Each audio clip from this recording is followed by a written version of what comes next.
우리 하나님 말씀 5월 6일 날 큐티입니다. 출애굽기 13장 20절부터 21절 우리 같이 봉독하는 시간 갖도록 하겠습니다. 잠깐 우리 다 같이 일어나죠. 일어나서 한 목소리로 봉독하겠습니다. 같이 봉독하죠. 그들이 숫곳을 떠나서 광야 끝 에담의 장막을 치니 여호와께서 그들 앞에서 가시며 낮에는 구름 기둥으로 그들의 길을 인도하시고 밤에는 불 기둥을 그들에게 비추사 낮이나 밤이나 지나가게 하시니 낮에는 구름 기둥 밤에는 불 기둥이 백성 앞에서 떠나지 아니하니라. 아멘. 오늘이 어머니 주일입니다. 어머니 주일. 한국에서는 어버이 주일이라고 말하고 있습니다. 또 이달은 가정의 달이죠. 어머니 주일이 되면 제가 여러분들에게 꼭 읽어드리는 어머니 사랑이라는 글을 있습니다. 이것이 그 어머니에 대해서 굉장히 정확하게 이렇게 보여주는 것 같아요. 근데 이 어머니는 예수 믿는 어머니입니다.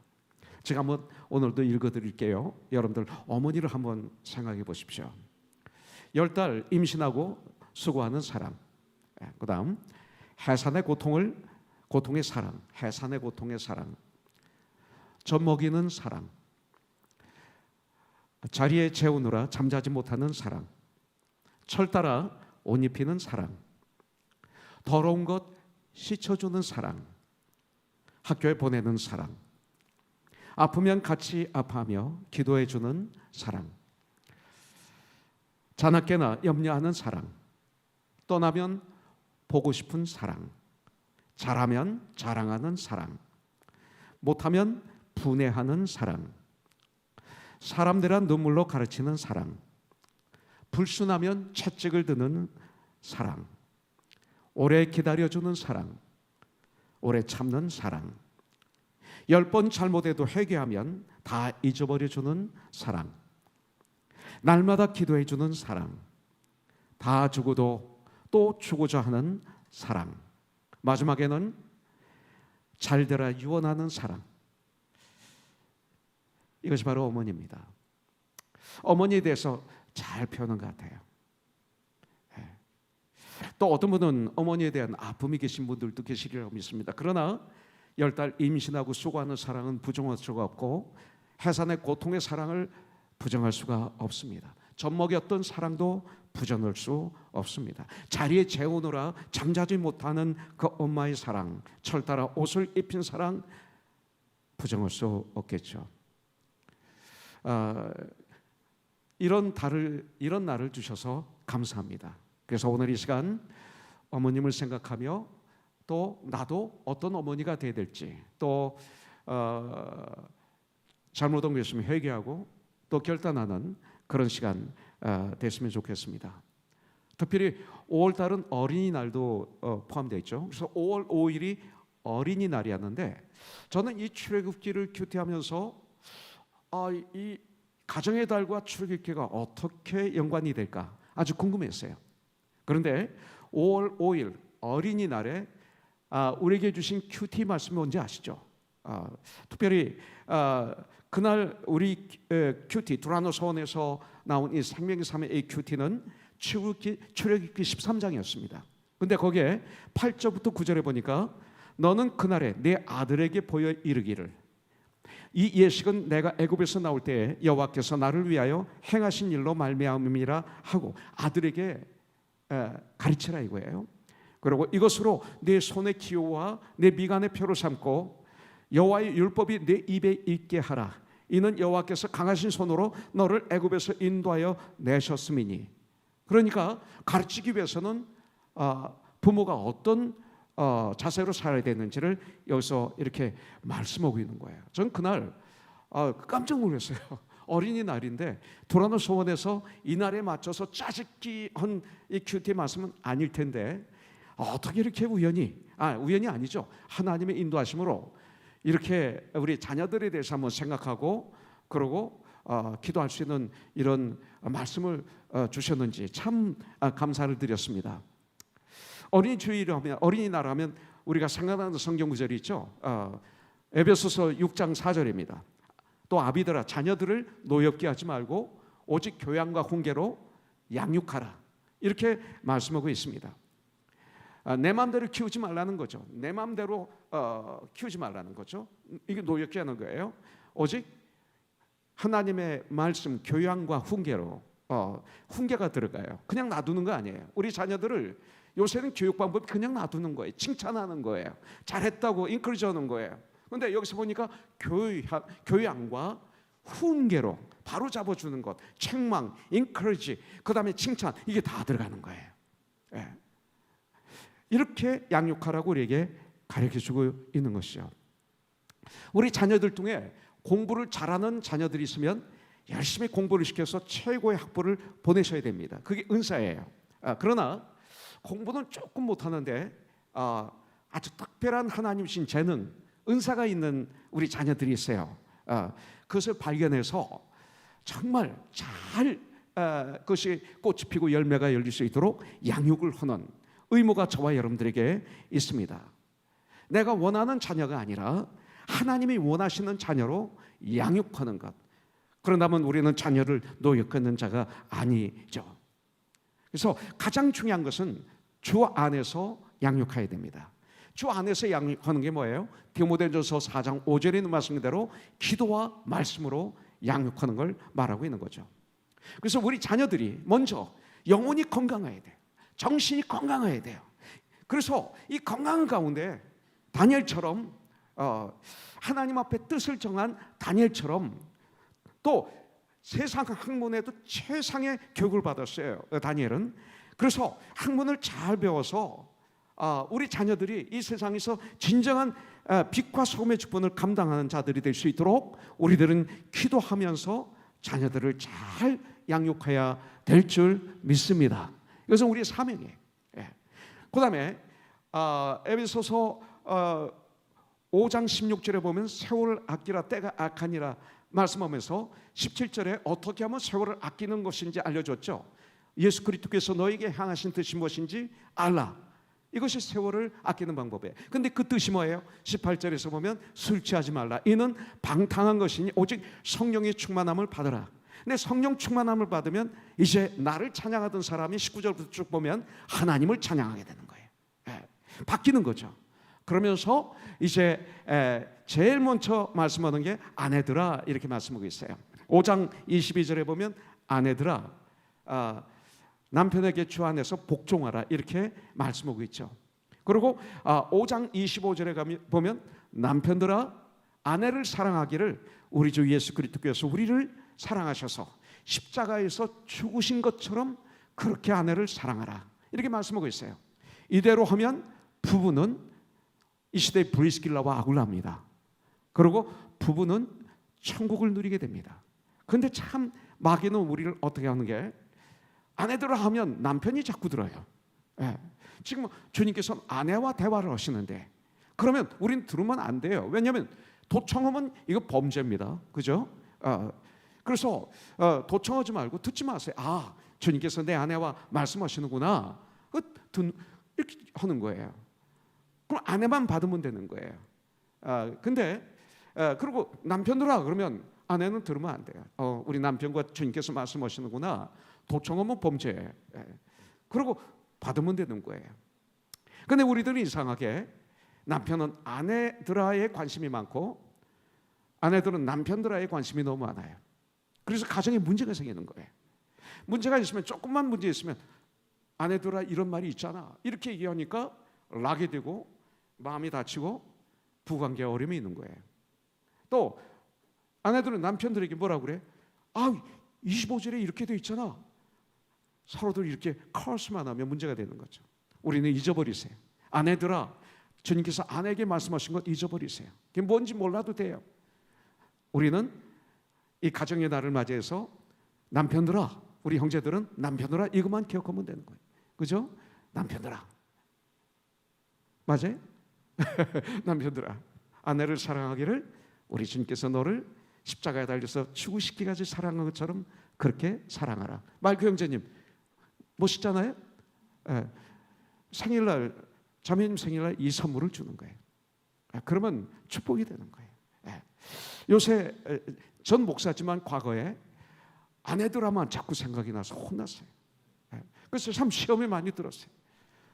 어두웠어요. 근데 이제는 잊어버리고 남편들만 생각하니까 내가 아무리 잘해줘도 제 아내에게 어떻게 주님이 십자가 달려서 피를 흘리고 죽어주시기까지 나를 사랑하신 것처럼 내 아내를 그렇게 사랑할 수 있어요?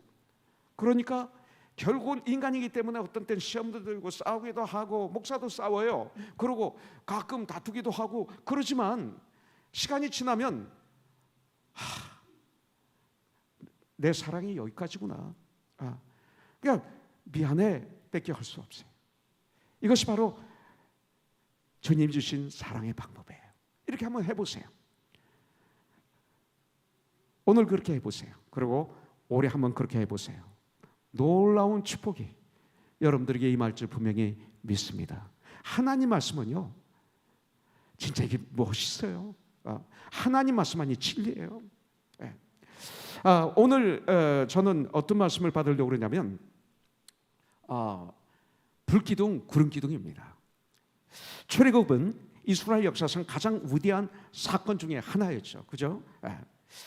장정만 60만 명, 그래서 남녀노소를 합치면 약 200만 명이 넘는 이스라엘 백성들이 430년 동안 애굽에서 노예살이를 하다가 하나님께 부르짖습니다. 하나님은 그 음성을 듣고 모세를 보내셔서 그 이스라엘 백성들, 당신의 백성들을, 주님이 택하신 그 백성들을, 주님이 사랑하는 그 백성들을, 그들을 인도하시는 장면입니다. 바로 인도에서 그 노예 생활에서 출애굽하는 그 애굽에서 나오는 모습이 바로 출애굽기입니다. 출애굽기 하면 출은 떠난다, 이게 출, 떠난다. 애굽은 애굽을 떠난다 이 소리죠. 애굽을 떠나는 위대한 역사가 바로 출애굽기입니다.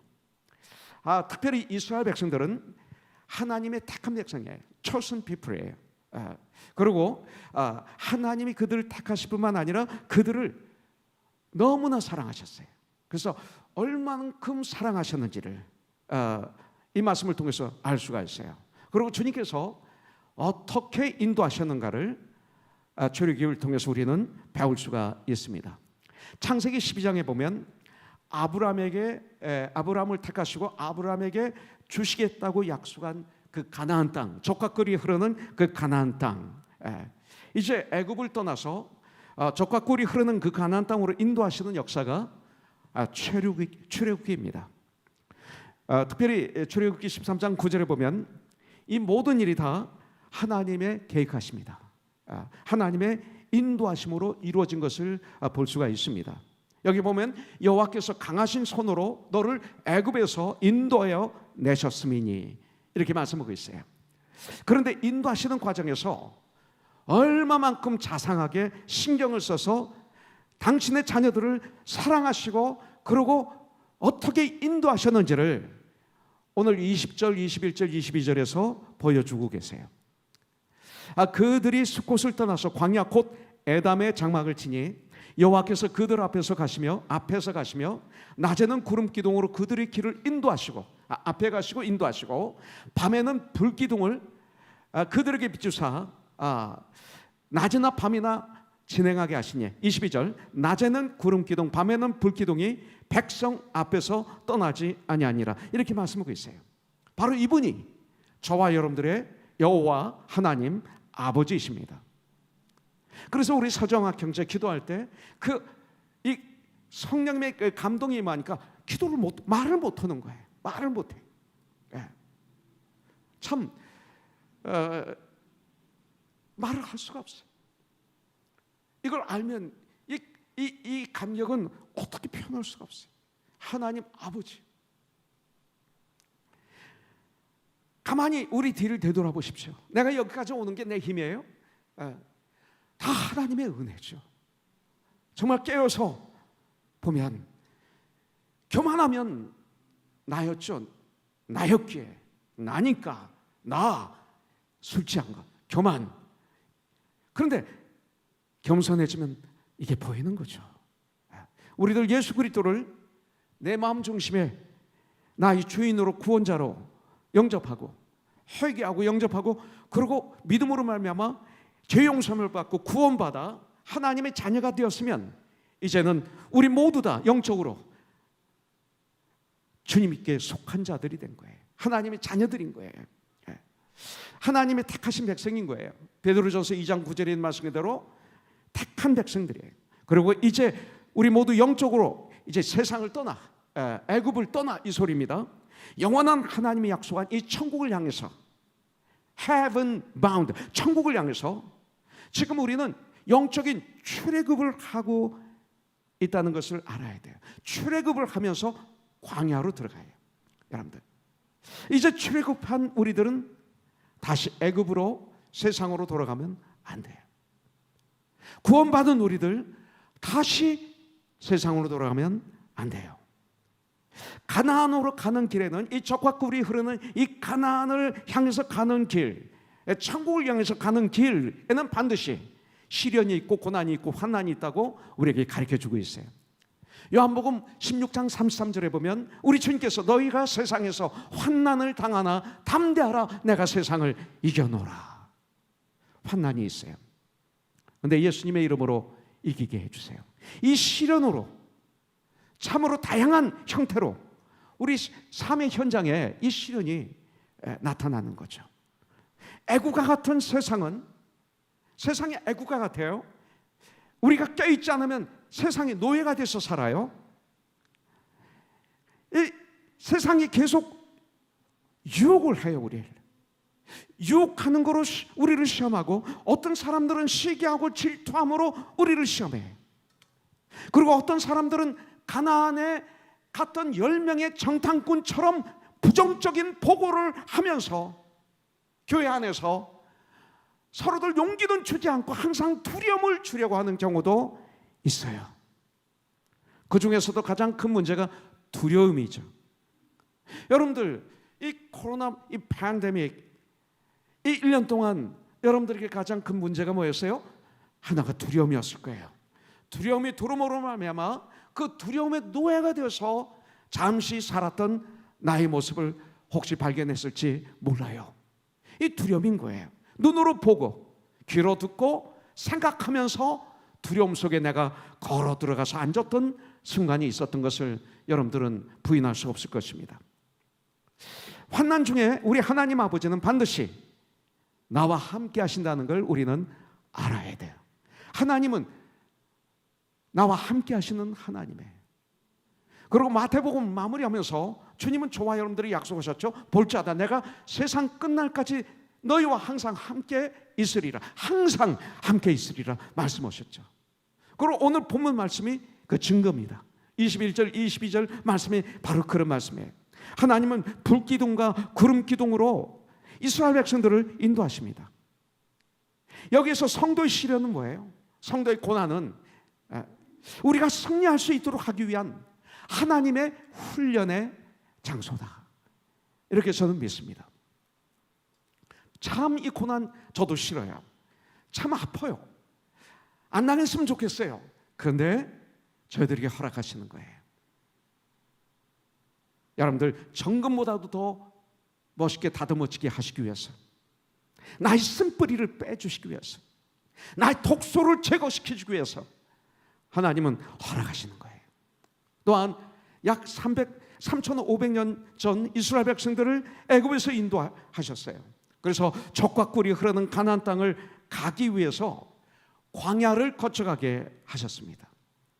그런 가운데 그들을 사랑하시고 광야에서 그들을 인도하시고 광야에서 그들을 도우셨던 살아계신 능력의 하나님의 손길이 지금 우리가 영적으로 출애굽하여 천국을 지금 가고 있습니다. 우리는 heaven bound입니다. 근데 가고 있는 이 세상은 광야의 길입니다.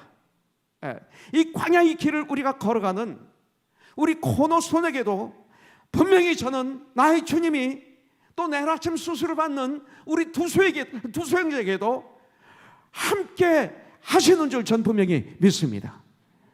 팬데믹 기간도 마찬가지입니다. 1년을 되돌아보면 하나님께서 우리 교회를 얼마나 사랑하셨는지, 어떻게 보호하셨는지 우리는 만질 수 있고 볼 수 있고 느낄 수 있습니다. 이건 기적입니다. 저에게 자주 말해서 더 이상 말하지 않습니다. 이런 여호와 하나님, 우리 아버지, 우리에게는 하나님이 나의 능력이십니다. 하나님이 나의 위로이십니다. 여러분들, 이건 사실입니다. 내가 가만히 있으면 내가 얼마나 능력이 없는지, 내가 얼마나 무지한지 알 수 있어요. 내 힘으로 아무것도 할 수 없는 거 알 수 있어요. 인간들이 나를 위로해요, 위로 줘요. 그 위로가 진짜가 아닌 걸 우리는 알아요. 주님이 나와 함께 하실 때만 위로가 되고, 주님이 나와 함께 하실 때만 도움이 되는 것을 부인할 수가 없습니다. 이 성경은 하나님과 우리 관계를 뭐라고 말씀하고 있어요? 아버지와 아들로 말씀하고 있어요. 또 예수님과 우리 사이를 목자장과 대목자장과 그 다음에 양으로 표현하고 있습니다. 목자와 양으로 표현하고 있습니다. 또 머리와 몸, 예수님은 머리이시고 우리는 몸으로 성경은 표현하고 있습니다. 근데 감사한 것은 부모가 자녀를 키우는 그 과정에서의 특징, 그리고 목동이 양을 인도하는 과정에서의 특징 세 가지가 같습니다. 오늘 이 세 가지를 우리들이 잘 기억하고 마음판에 새겨서 기록해서 매일매일의 신앙생활에 이 적용을 하면 삶에 큰 축복이 임하게 될 줄 분명히 믿습니다. 첫 번째, 오늘 본문 말씀 가운데서 하나님께서 우리를 어떻게 인도하고 계시는지, 자, 하나님이 우리를 인도하신다. 그런데 어떻게 인도하시는지 오늘 말씀하겠습니다. 22절에 보면 낮에는 구름 기둥, 밤에는 불 기둥이 백성 앞에서 떠나지 아니하니라 그랬어요. 하나님은 우리를 인도하시는데 우리 앞에서 우리를 인도하십니다. 자, 앞에서 인도하십니다. 앞에서 이끌어 주십니다. 목자가 양을 칠 때 양들이 앞에 가고 뒤에서 목동이 양을 몰고 가는 게 아닙니다. 그러면 양은 갈 길을 모릅니다. 앞에서 인도해 주지 않으면 양들은 어디도 못 가요. 그래서 흩어집니다. 항상 양들은 목동이 앞에서 가면 양들이 그 목동을 쫙 따라갑니다. 이게 양의 특징입니다. 우리 주님이 앞에서 우리를 인도하십니다. 다 가르쳐 주시고, 그러면서 말씀하시고 기적을 베풀어 주시고 알려주시고 책망하시고 바르게 해주시고 축복을 주시면서 꼭 하시는 말씀이 Follow me, 나를 따르라. 절대 이렇게 가라 그러지 않습니다. 나를 따르라. 이것이 주님이십니다. 이 두 기둥이 번갈아 가면서 백성 앞에서 떠나지 않고 인도하십니다. 항상 인도하십니다. 우리 주님이 우리 앞에 계셔서 우리를 인도하시는 거예요. 우리는 그냥 따라가면 되는 것입니다. 출애굽기 14장 13절부터 14절에 보면 모세가 백성에게 이르시되 너희는 두려워하지 말고 가만히 서서 여호와께서 오늘 너희를 위하여 행하시는 이 구원을 보라, 이렇게 말씀하십니다. 너희가 오늘 본 애굽 사람을 영원히 다시 보지 아니하리라. 여호와께서 너희를 위하여 싸우시리니 너희는 가만히 있을지니라, 이렇게 말씀하고 있어요. 하나님께서 밤에는 불기둥, 낮에는 구름기둥으로 우리를 인도하십니다. 이 땅을 살아가는 동안 우리들에게 하나님의 인도하심은 항상 있었습니다. 지금도 있습니다. 앞으로도 있을 것입니다. 이것이 축복입니다. 이것이 크리스찬입니다. 크리스찬의 능력이고 크리스찬의 축복입니다. 맹인이 큰 개가 개의 끈을 잡고 맹인이 그 개의 인도를 받아서 이렇게 가는 걸 봤습니다. 유심히 봤습니다. 자기가 지팡이 가져갈 때는 이렇게 자꾸 더듬습니다. 맹인이. 그런데 훈련된 개에 끌려서 이렇게 이끌려서 인도를 받아서 갈 때 이 맹인의 모습은 마치 눈을 뜬 사람 같아요. 개를 믿고 개에 의지해서 가는 그 모습은 담대했습니다.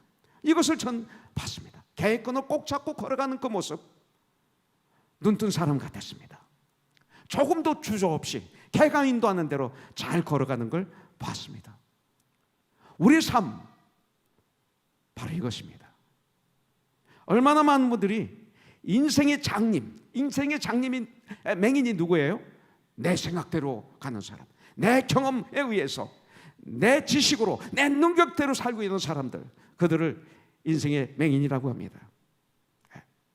우리 구원받은 성도들, 우리들은 이 말씀이, 성령이 인도하시는 대로 따라간다면 분명히 실패하는 사람 아무도 없어요. 여러분들, 그런데 우리 영적인 눈은 잠겼고 육의 눈이 세상 것을 너무나 많이 보는 가운데 우리의 영적인 눈이 흐려져 있어요.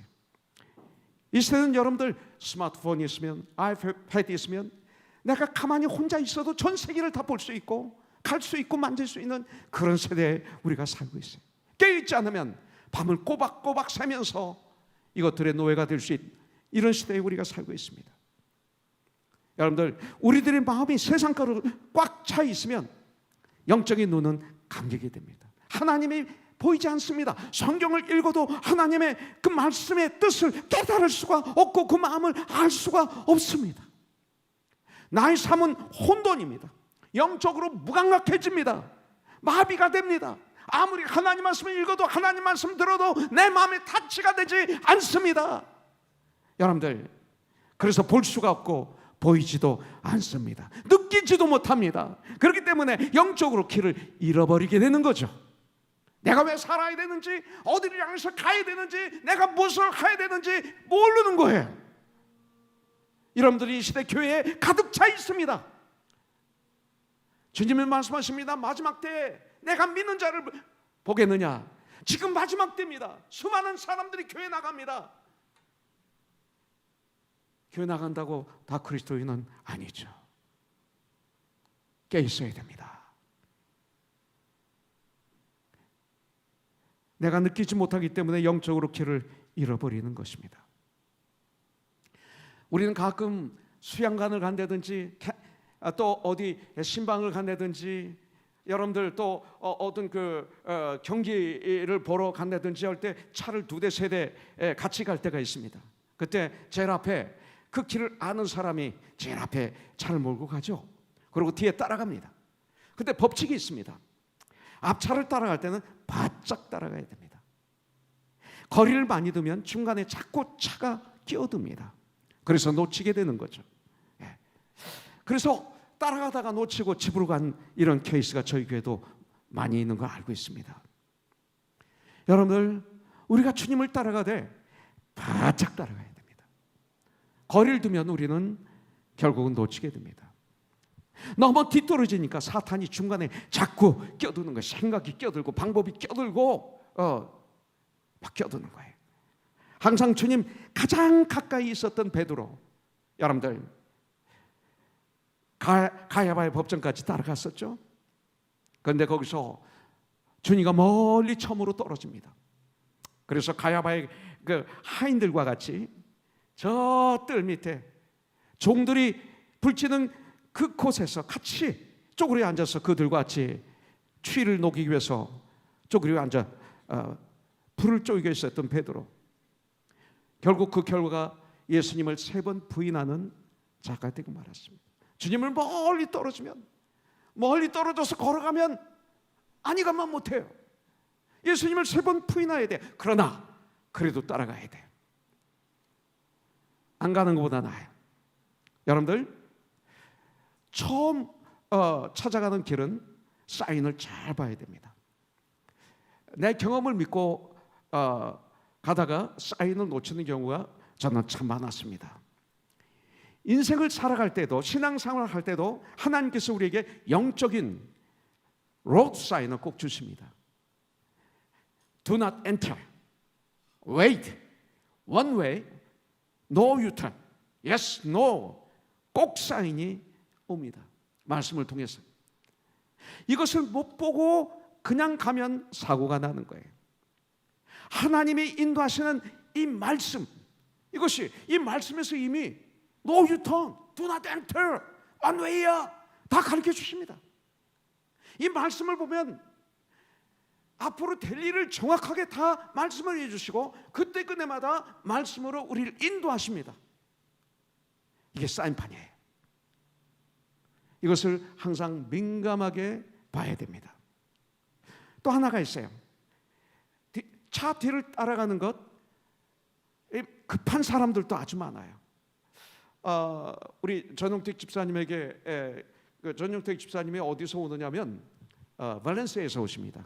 그러니까 옵니다. 52마일 원웨이가.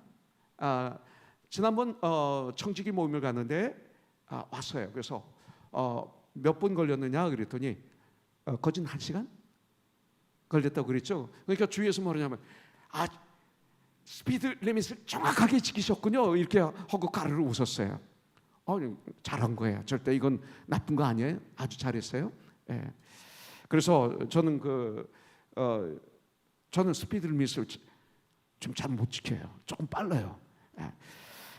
이거 참 고쳐야 되는데 이게 잘 안 되네요. 아직 전쟁을 하고 있어요. 근데 신선했어요. 저는 용택 형제에게 굉장히 신선했어요. 이제 이런 분이 앞에 가면 좀 스피드 리밋을 내는 우리 영전 집사 같은 분은 안 내나요? 스피드? 내죠. 예.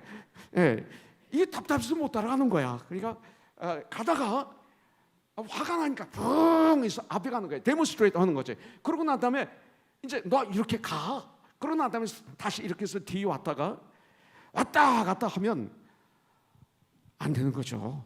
그러면 결국 그러다가 앞이 이게 한번 이렇게 마음이 폭발하면 눈이 가려집니다. 캄캄해집니다. 그래서 놓치는 거죠. 여러분들, 우리 크리스천들 주님을 그렇게 따라가는 경우가 많아요. 어떤 분들은 주님 앞에 가면서 주님 뒤에 오시면서 나를 도와달라고 얘기합니다. 여러분들, 주님 나는 이 길을 가기를 원합니다. 난 이 길로 가겠습니다. 뒤따라오시면서 도와주세요. 이런 기도 혹시 해보셨죠? 믿습니다 하는 기도가 이 기도예요. 근데 그런 기도도 해야 될 때가 있을지 모르겠습니다. 그러나 성경에서 가르쳐주는 기도는 그게 아니잖아요. 겟세마네 동산의 기도를 보십시오. 자주 하는 얘기지만 예수님은 할 수만 있으면 이 잔을 내게서 지나가게 하여 주시옵소서. 그러나 내 뜻대로 하지 마시고 아버지 뜻대로 하여 주시옵소서. 근데 자꾸 기도하시는 가운데 주님의 기도가 어떻게 바뀌어요? 아버지의 뜻대로 내가 이 잔을 받겠나이다. 기도는 뭐예요? 내 뜻이 아버지 뜻으로 바뀌는 게 기도예요. 근데 저와 여러분들의 기도가 거기가 믿습니다로 밀어붙이는 기도가 많아요.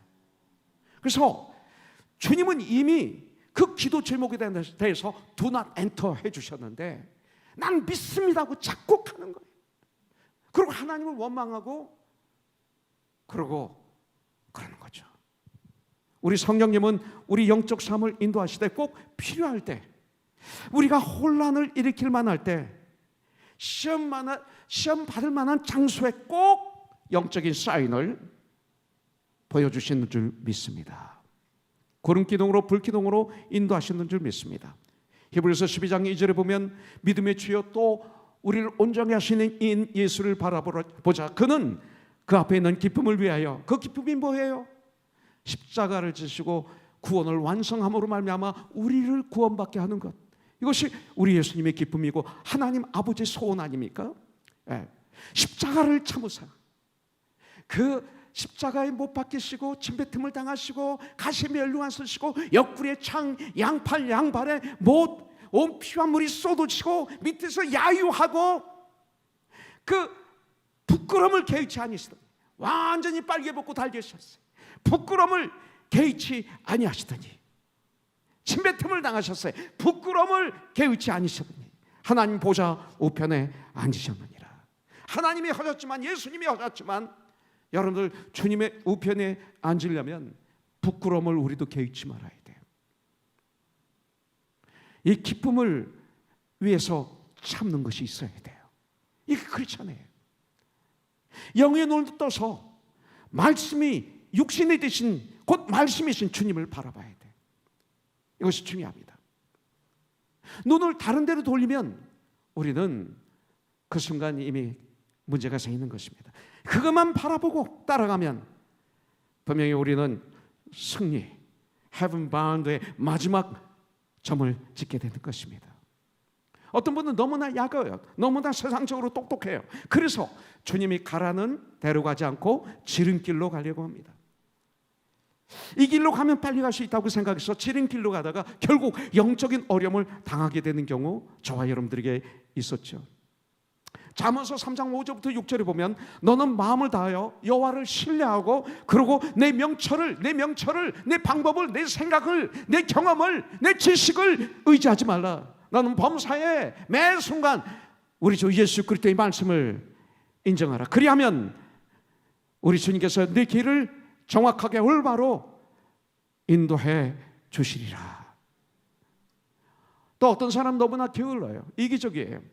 우리가 인도함을 받을 때 내가 어디로 인도되고 있는지 알아야죠.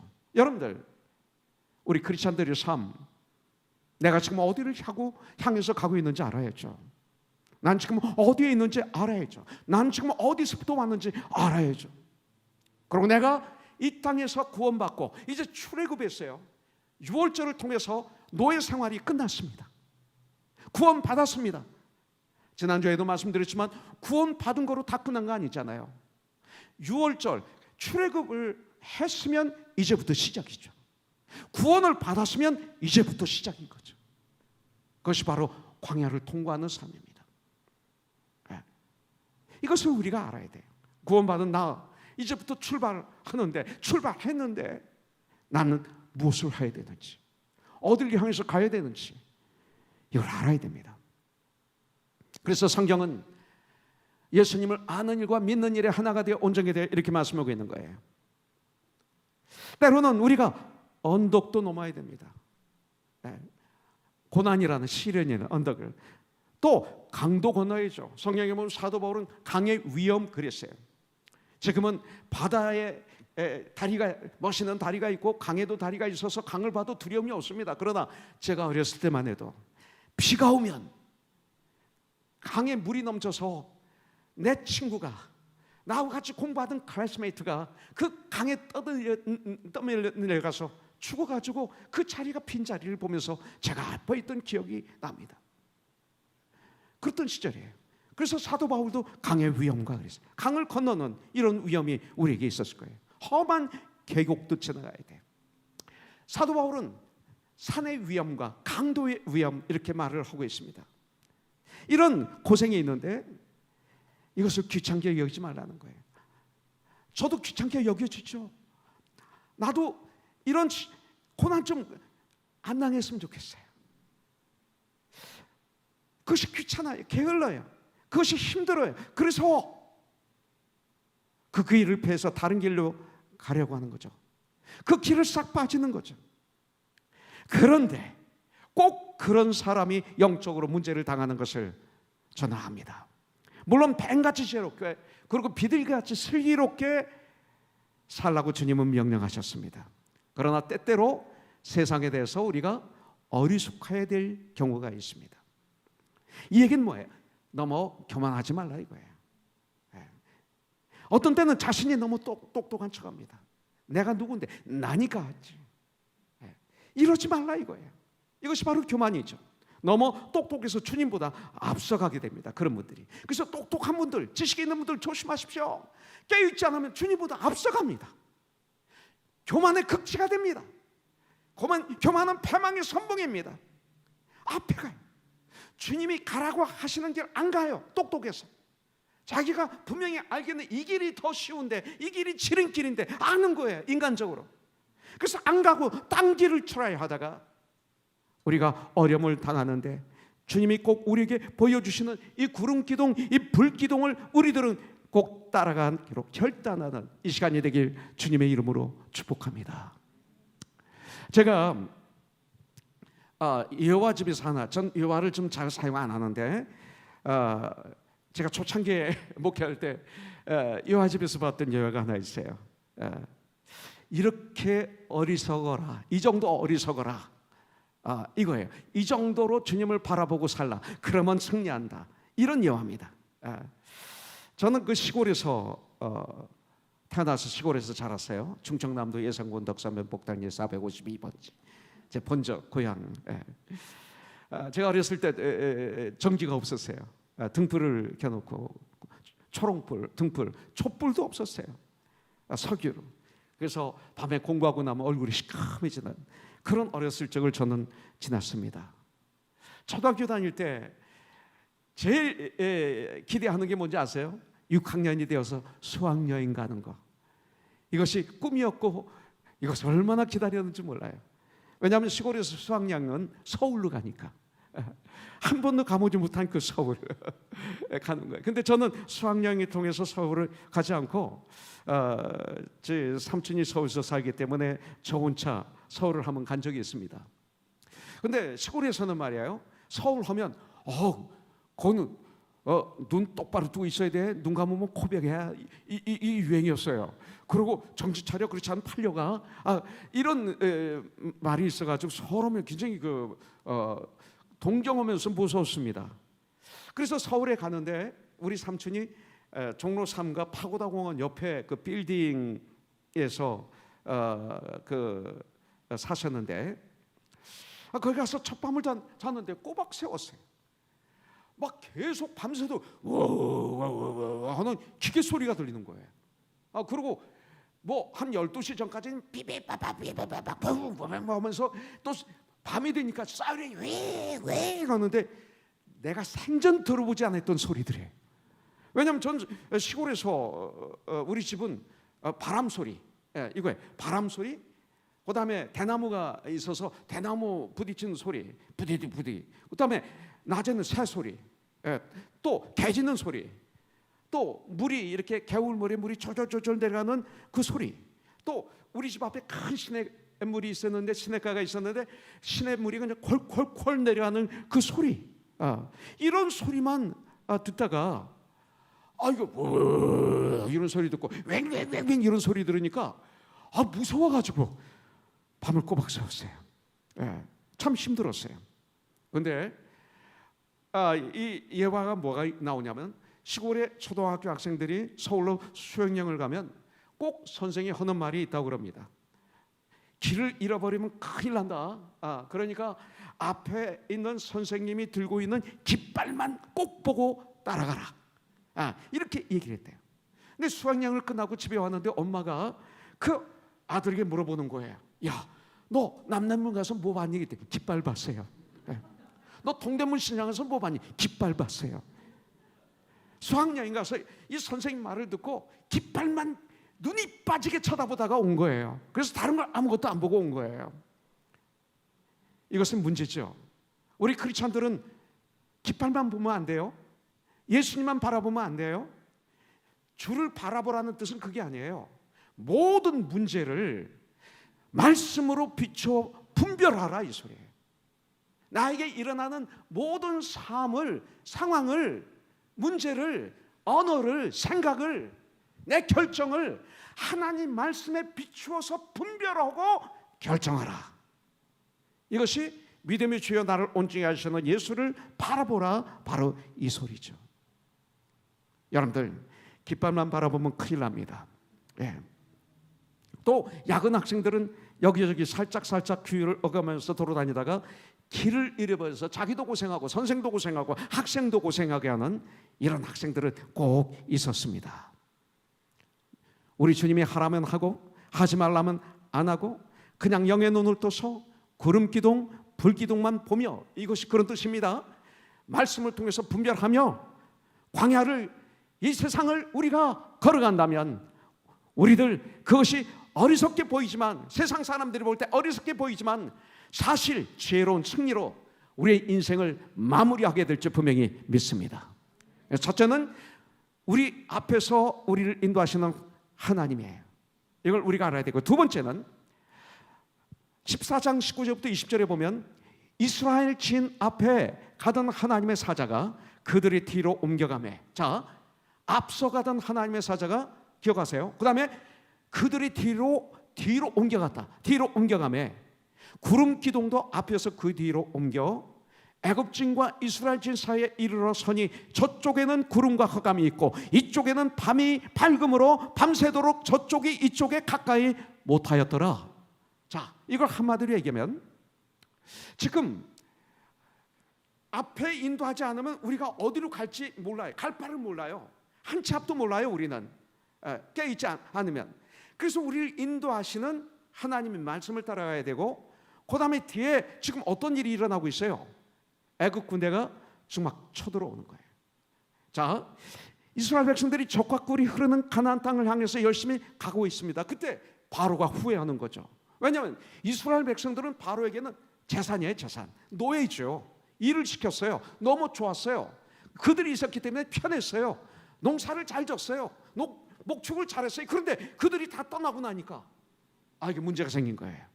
그래서 후회하면서 온 군대를 동원해서 이들을 다시 잡으려고 뒤에서 쫓아옵니다. 자, 앞에는 홍해 바다가 있고, 그리고 뒤에는 세계 최강의 애국 군대가 쫓아오고 있습니다. 옆에는 광야입니다.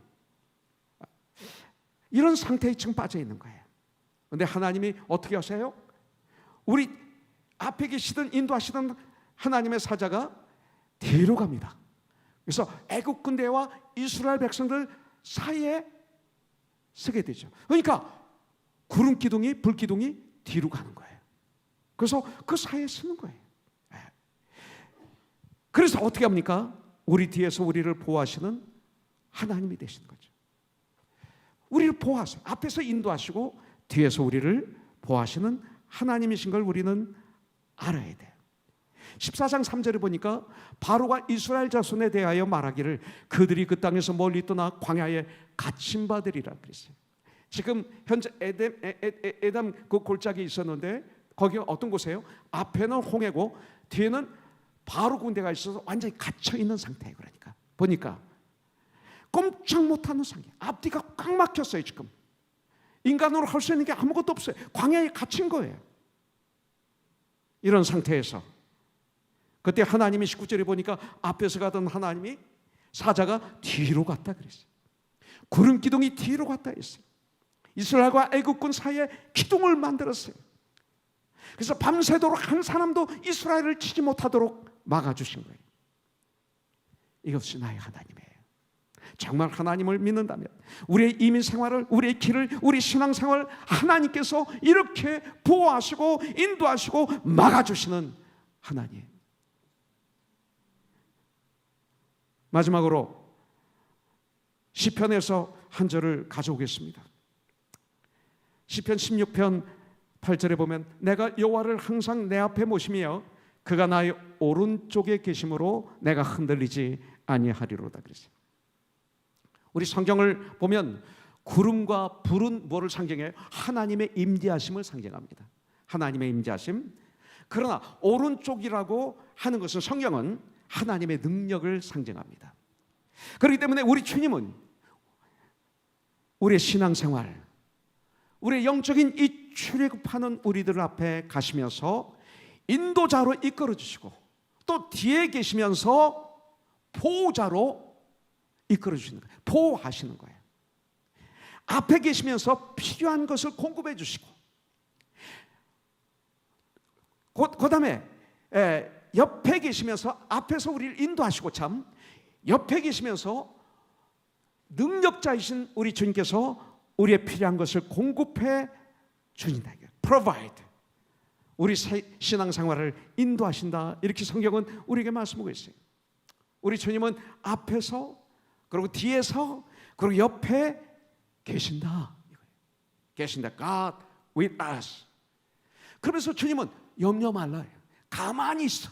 하나님이 하시는 걸 봐라. 걱정하지 말라. 염려하지 말라. 하나님이 하시는 걸 봐라.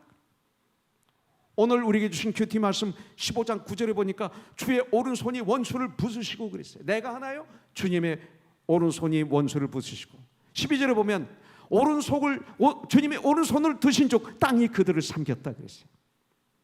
문제는 뭐예요? 우리가 주님을 따르기만 하면 되는 거예요. 우리의 목자장 되시는 예수님은 양된 우리 하나하나의 사정을 너무나 잘 알고 계세요. 주님은 우리들의 경제적인 문제, 가정의 문제, 부부의 문제 다 알고 계세요. 하나님 앞에 건강을 달라고 부르짖는 여러분들의 기도 하나님이 정확하게 듣고 계세요. 어떤 분은 영적으로 시험받아 아픔을 가지고 계신 것 하나님이 알고 계세요. 여러분들이 그 아픔을 주님이 알고 계세요. 바로 그 주님께 우리는 기도해야 됩니다. 부르짖으십시오. 소리 지르십시오. cry out 하세요. 에레미야서 33장 3절에 보면 너는 나에게 부르짖으라. 그러면 내가 너에게 응답하리라. 심지어 신비한 것까지도 보여주리라. 성령 충만함을 허락해 주시겠다고 약속하셨어요. 바로 내 옆에 계신 주님이 능력의 손을 움직이실 때 여러분들 우리들이 필요한 것을 주 안에서 주님의 시간에 주님은 우리에게 공급해 주시는 분인 줄 분명히 믿습니다. 주님 공급해 주시는 거예요. 팬데믹 1년 동안 주님이 공급해 주셨잖아요. 광야 생활하는 동안 그들은 신발이 닳지 않고 옷이 헐지 않았어요. 여러분들 우리가 만든 게 뭐가 있어요? 바다에서 건져 먹고 하늘에서 총으로 쏴서 잡아먹고 들에서 총으로 쏴서 잡아먹고 나무에서 따서 열매 먹고 채소 뜯어먹고 다 하나님이 주신 것을 우리는 그냥 조금 노동해서 먹는 것뿐이죠. 하나님이 오시는 거예요. 이런 것만 봐도 하나님이 하시는 거 우리가 알잖아요. 그 하나님께 기도하십시오. 그리고 따라가는 거예요. 저는 제 인생에 가장 어려웠을 때가 서대문 구치소였습니다. 제 인생의 가장 캄캄한 시간. 제가 이 얘기를 안 할 수 없는 게 저는 그 시간이 BC와 AD였기 때문에 안 할 수가 없습니다. 가장 저주스러운 장소, 이 구치소. 내 인생의 가장 밑바닥에 떨어졌을 때, 내 교만이 깨지고 자존심이 깨지고 가루가 되었을 때, 그때 사형수를 통해서 성경을 읽게 되고 기도하게 되고 나를 아는 수많은 사람들이 나를 위해서 중보기도 함으로 말미암아 내 마음이 열려서 내 눈이 뜨여서 내 귀가 열려서 주님의 음성을 듣게 됐어요. 앞이 막히고 뒤가 막히고 옆도 막히고 하늘도 막히고 도저히 나는 이제 소망이 없어서 자살하려고 했고 인생을 포기하려고 했던 저의 마지막 순간에 가장 캄캄할 때 그때 태양이 뜬 거예요. 그때 주님을 만났어요. 그 계기로 저는 여기 있는 것입니다. 이 자리에 있는 거예요. 여러분들 이 시간 주님을 바라보십시오. 영의 눈을 뜨십시오. 그리고 우리 앞에 불기둥, 구름기둥을 보십시오. 그리고 주님 말씀 앞에 무릎을 꿇으십시오. 저는 샌안토니오에서 목회할 때 제 아내를 통해서 영주권을 받게 됐어요. 그때 저는 캐나다 토론토에 가서 영주권을 받게 되어서 뉴욕까지 비행기 타고 와가지고 뉴욕에서 렌트카를 해가지고 캐나다까지 이렇게 제 아내와 그때 6개월인가 8개월 된 우리 철호를 같이 3명이 차를 몰고 이렇게 버팔로를 거쳐서 캐나다로 들어가려고 그러는데 눈이 하나도 안 왔는데 갑자기 눈이 쏟아지기 시작하는데요. 10분도 안 돼서 길이 완전히 하얀 눈으로 돼서 아무것도 안 보여요. 눈이 얼마나 많이 오는데 앞에 눈밖에 없어요. 차들이 아무 차도 안 다녀요. 아마 미리 일기예보를 듣고 안 다니는 것 같아요. 우리는 못 들어서 이 워닝 사인을 못 들은 거죠. 이거 들어야 되는데 여행을 하려면 이런 걸 좀 들어야 되는데 제가 무지해서 못 들은 거예요. 하나님의 음성을 들어야 되는데 말씀을 들어야 되는데 못 들은 거예요. 큰일 났어요. 저보다 제 아내보다 우리 철호였어요. 6개월밖에 안 된 이 아이. 얼마나 간절히 하나님께 기도했는지 몰라요. 그냥 섰죠 뭐. 그런데 조금 있다가 큰 추럭이 지나가는 거예요. 그래서 그냥 그 뒤를 바짝 붙여가지고 식은땀을 철철철 흐르면서 그냥 따라갔어요. 한참 갔어요. 그러다가 모텔을 보게 돼가지고 들어가서 자고 영주권 받아가지고 다시 돌아오는데 보니까 옆에 엄청난 절벽 길 옆에 거기를 그냥 제가 몇 시간 간 거예요. 얼마나 소름이 끼치는지요. 얼마나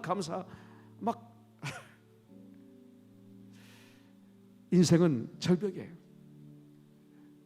주님의 말씀 꼭 붙잡고 주님의 말씀을 붙어서 길이신 진리신 생명이신 진리신 이 말씀을 꼭 붙잡고 나의 생각을 말씀으로 분별하고 나의 언어를 말씀으로 분별하고 내가 하는 모든 결정을 말씀으로 분별하면서 그렇게 가면 우리는 목적지까지 도착하게 되는 거죠. 인생을 마무리할 수 있는 거죠. 저는 49년생입니다. 이번 7월이 되면 72살입니다. 이제 저는 이렇게 사라져야 됩니다. 그냥 이렇게 사라지고 주님만 우리 코너 선교에서 높임을 받으셔야 됩니다. 그러면서 우리 성표와 철호가 잘 이것을 이어받아서 여러분들을 잘 섬기는 이제 목사들이 되어야 됩니다. 이 마지막이 전 너무나 중요하다고 봐요. 마지막에 추하면 전 최후 승리를 얻지 못하는 게 되는 거죠. 지금이 더 중요하죠. 더 겸손하게, 더 낮아져서, 더 정직하게 여러분들 더 사랑하며 온 마음과 온 힘을 다해서 섬겼고, 저도 깨어서 교만하면 교만을 채찍질하고 가끔가다 제가 위선된 행동을 할 때가 있어요. 제가 알아요. 여러분들은 모를 때가 있지만 하나님은 아시고 저는 알아요. 회개해서 바로잡아가면서 저는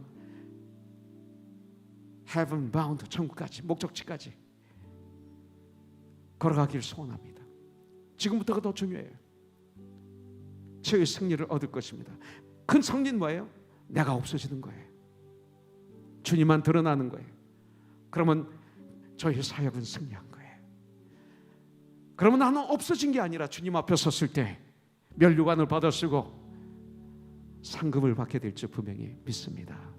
이런 삶을 살기로 결단합니다. 그러기 위해서 내 앞에 있는 불기둥, 구름기둥을 보십시오. 내 뒤에 애국 군대로부터 공격당하는 걸 보호해 주시기 위한 주님의 불기둥과 구름기둥을 보십시오. 내 옆에 능력의 주님이 나를 도우시기 위해서 내 옆에 계신 주님을 항상 보시며 주인과 구원자로 모셔드리십시오. 할렐루야. 5월 6일 날이 바로 이 큐티 말씀이었는데 여러분들 우리 김진환 집사님이 그날 이런 큐티를 올렸습니다. 중심 요절을 16절로 했어요. 이것이 내 손의 기호와 내 미간의 표가 되리라. 이는 여호와께서 그 손의 권능으로 우리를 애굽에서 인도하여 내셨습니다 할지니라. 내 팔에는 크게 피부 이식 수술 흔적이 있습니다. 이 팔에 이렇게 두수형제 준환 집사 팔 이따친 가서 봐 한번. 이렇게. 그러고도 와가지고 축구한 사람이야. 수술하고 오자마자 축구를 했어요. 믿기 전에 한국에서 몸도 돌보지 않고 팔이 썩어가는 가운데도 갔는데도 곰탱이처럼 일을 하고 술 마시고 매일 숨 쉴 틈 없는 하루하루였죠. 미국에 이민와 하나님 만나고 코너스톤 만나고 수술도 하였죠. 15년이 지났는데도 아직도 날씨가 춥거나 비가 오거나 나쁜 음식을 먹으면 많이는 아니지만 조금씩 아픕니다. 이것이 내 손의 기호와 미간의 표가 되었네요. 이민 생활의 불기둥, 구름기둥으로 보호해 주신 하나님께 감사드립니다. 때로는 그 은혜를 잊고 불평도 하고 주님 뜻이 아닌 세상 뜻대로 살아갈 때도 있었지만 하나님이 주신 표적, 그 은혜를 기억하고 소환하며 살아가기를 소원합니다. 저 사람, 저 가정 잘 산다라는 뜻은 돈이 많은 부자가 아니고 서로 사이가 좋은 사람이 잘 사는 것이라고 합니다. 하나님과 나 사이, 자식과 부모 사이, 부부 사이, 지체와 지체 사이 사이가 좋은 내가 되기를 소원합니다. 오늘도 세상 광야로 나갑니다. 승리하며 살겠습니다. 이렇게 글을 올렸어요. 카카오에. 우리의 인생 하나님께 맡기면서 주여 나를 인도하여 주시옵소서. 주님 가르쳐 주시옵소서. 제가 그대로 따라하겠습니다. 우리의 삶을 주님께 맡기십시오. 이것이 승리입니다. 불기둥, 군기둥, 영의 눈을 떠서 우리가 이 축복을 보면서 우리 따라가는 신앙생활, 예수님의 말씀에 순종하는 생활, 이것만이 승리입니다. 이 고난의 시대, 이 고난의 시간, 팬데믹으로 인한 인도해달라고 이 시간 기도합니다. 예수님의 이름으로 기도합니다.